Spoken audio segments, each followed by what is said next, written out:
Welcome back, everybody. Today we are posting on Saturday instead of Friday because I had to fix something in the story, but no big deal.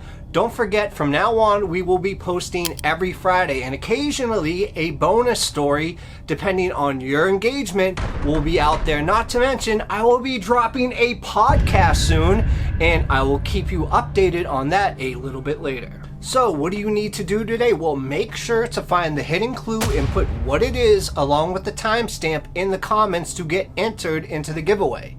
And I will put a poll up right now to ask when you guys want the bonus video from this week. If you want it tomorrow, then vote tomorrow, because I know I should have had it out a couple days ago, but I got backtracked. And don't forget to like this video. Okay, so without any further ado, go check out the poll. I'm sure it'll be up on my community page right now, but without any further ado, as of now, it's time to slip into a mind that's not our own. Let's go.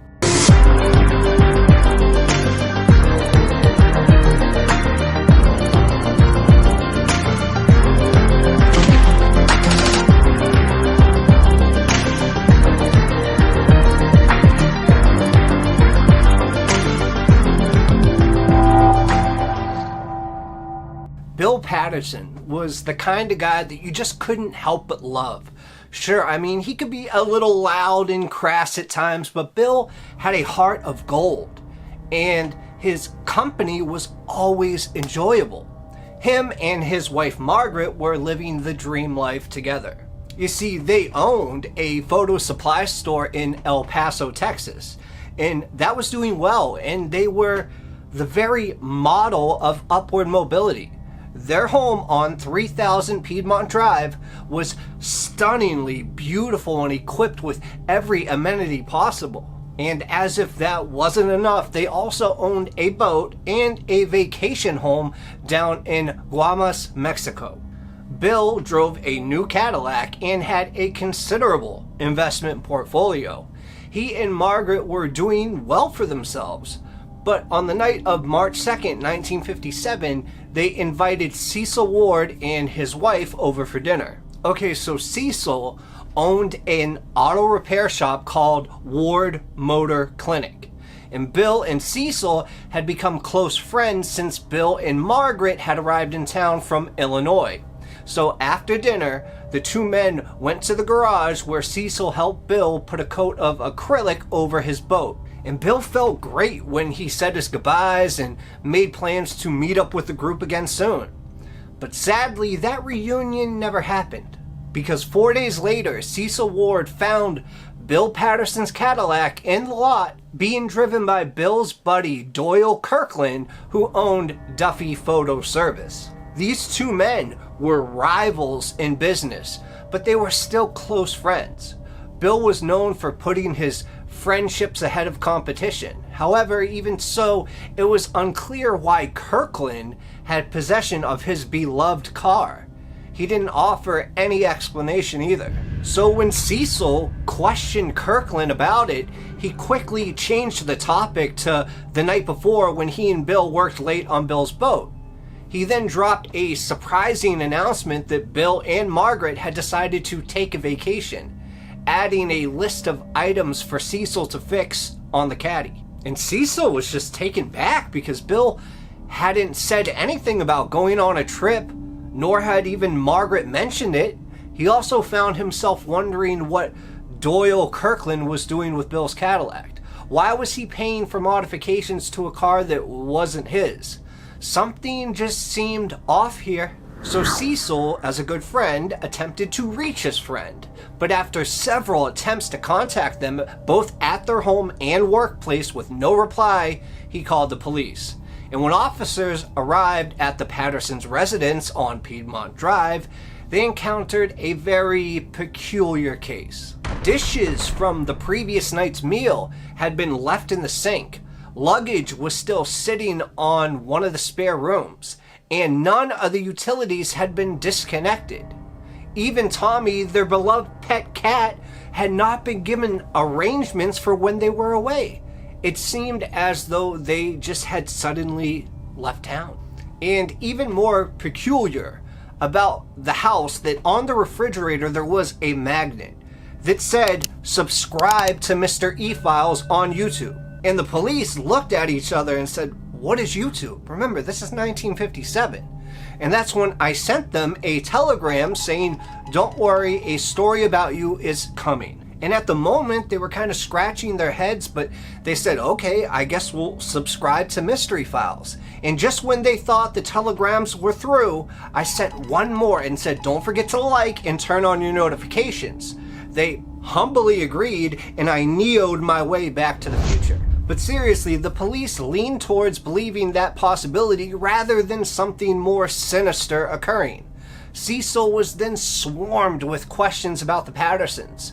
And what did he know about them? So Cecil just recounted what he knew, most of which had come from Bill's mouth himself. And the two met in Chicago. Bill was a carnival barker at the time, but Margaret's family disliked the idea and gave her an ultimatum: him or us. And eventually she chose to stay with Bill and cut ties with her family. Cecil then brought up something that grabbed the officer's attention. He said Bill was usually kind, but had a dark side. He even described how Bill got drunk and argued with an employee in Juarez, Mexico just 1 month prior.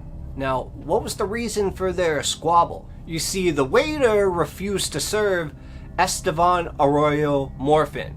Who's that? Bill's 20-year-old lover. "Hang on a minute," a police officer exclaimed. "Bill had a mistress," he also said. This gave him a motive to get rid of his wife and just vanish into the night. But with that being said, there was no evidence that either Bill or Margaret had been killed. No signs of a scuffle at their home, not even one drop of blood in the house or in the Cadillac. Everything seemed to point to an unexpected escape, with reasons still unknown. As the detectives kept digging, those closest to the couple appeared to agree with this theory. Luther Patterson, Margaret's father, stated he'd always assumed they would just disappear one day. That's an odd thing to say. He said his son-in-law was never going to slow down. He had the free-spirited heart of a carny, as Esteban Morfin reported. And according to her, Bill told her about a month earlier that he may have to disappear quickly. However, she later withdrew her statement. And days after his vanishing on March 15, 1957, the Pattersons' accountant received a telegram from a Western Union office at Love Field Airport in Dallas. Herbert Roth was given specific orders: sell the family's mobile home and use the funds for Patterson's photo supply company's daily operations. Also, rent out their house until they get back in 9 months. I mean, was this message real? Did Bill Patterson actually send it? Since we only had a phone call to go off of and no hard copy to review, it was difficult to tell. But still, one thing did stick out. The sender's name listed was simply W.H. Patterson. William Durhell Patterson was Bill's full name. How many people could miss their middle initial? Answering that question is far too simple, because no one would. So it seemed that it was not Bill Patterson who sent that message. So who did then? The most logical candidate is Doyle Kirkland, Bill's friend and business rival. He was the one who stood to gain the most from the instructions in the telegram, which included giving control of Patterson photo supply to Kirkland. I mean, why would a savvy businessman like Bill Patterson just hand over control of his company to his competitor?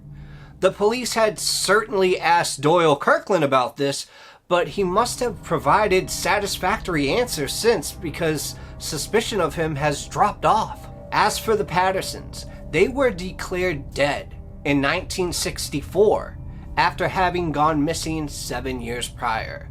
Then, in 1984, 20 years later, something remarkable happened. Ronaldo Nangare revealed that he had been working as a maintenance man at the Pattersons' house in the late 50s. And when he arrived at the house, there was a large pool of blood on the garage floor and a piece of human scalp on Bill Patterson's boat. Nongare cleaned it all up without notifying the authorities. So when he was asked, why didn't he call them? Why didn't he call the police? Nongare revealed that he was an undocumented immigrant and afraid that they would deport him for his status. He also told them that he had seen one of Bill Patterson's associates carrying some bloody sheets from the residence to their car trunk before leaving, but he never gave out that person's name. 2 years later, Nongare passed away in a fatal vehicle crash. Reynaldo Nongare's statements must be taken seriously. There was really no benefit he'd get in telling this story, outstripping the potential risk of criminal charges and even imprisonment. But then again, this was not the only version of events. Witnesses report that Bill and Margaret Patterson were alive and well and residing in Mexico. Sheriff Bob Bailey took up this investigation trail and went to Valle de Bravo, Mexico City. And what he did there is he displayed a set of images to different hotel staff members and asked them to identify the American couple who had stayed at their facility. They all unanimously pointed out Bill and Margaret Patterson from within the pictures, asserting with certainty that it was them. So what happened to the Pattersons? It is widely accepted that they were murdered, their remains disposed at an unknown location.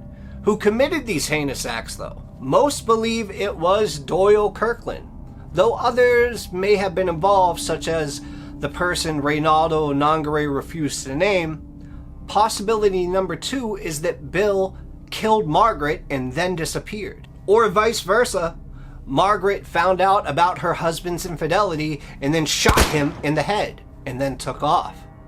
Another theory which has arisen recently is one fitting for a John le Carré novel. The speculation that Bill and Margaret were spies appears to stem from a 2009 interview with El Paso County Sheriff Leo Samaniego by reporter Deanna Washington Valdez. According to the sheriff, his sources indicated William Patterson visited Fort Bliss Army Base several times, hovering near its boundaries to take pictures of materials coming in and out.